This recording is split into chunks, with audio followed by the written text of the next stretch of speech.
Nipagawas na og circular letter ang Archdiocese of Cebu may tungod sa mga lagda sa Misa de Gallo. First come, first serve basis sa mga musulod sa simbahan ang ipatuman. Ani ang report.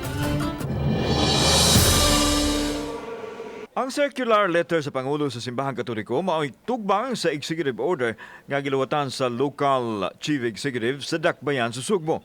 Nalati nini ang mga lagda nga ipatuman sa Misa de Gallo nga sundon sa mga manibahay. Usa lang ka Misa de Gallo ang ipahigayon nga itunong sa alas 4:30 sa kadlawon. Samtang usa-usab ka misa ang himuon sa alas 5 sa hapon apan way labot nini ang Sabado ug Domingo. Ang simbang gabi sa Lunes hangtod Biyernes anticipated aginaldo Mass o susama ra sa liturhiya sa Dawn Mass. Usa ka special arrangement nga gitugot sa simbahan nining panahon sa pandemic.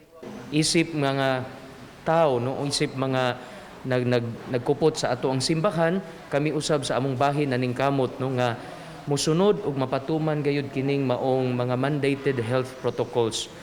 Gipahibaw ng daan sa cathedral nga ilang ipatuman ang first come, first serve sa 50% sa manimbahay nga tugutang makasulod.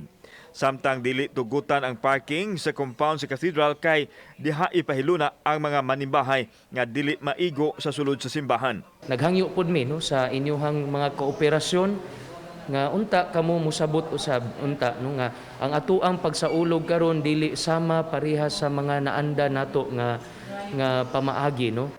Dili gyud sab tugutan ang 15 anyos paubos og 65 anyos pataas nga mutambong sa misa. Apan makita nila online ang Misa de Gallo alang ni adtong dili makaadto sa simbahan.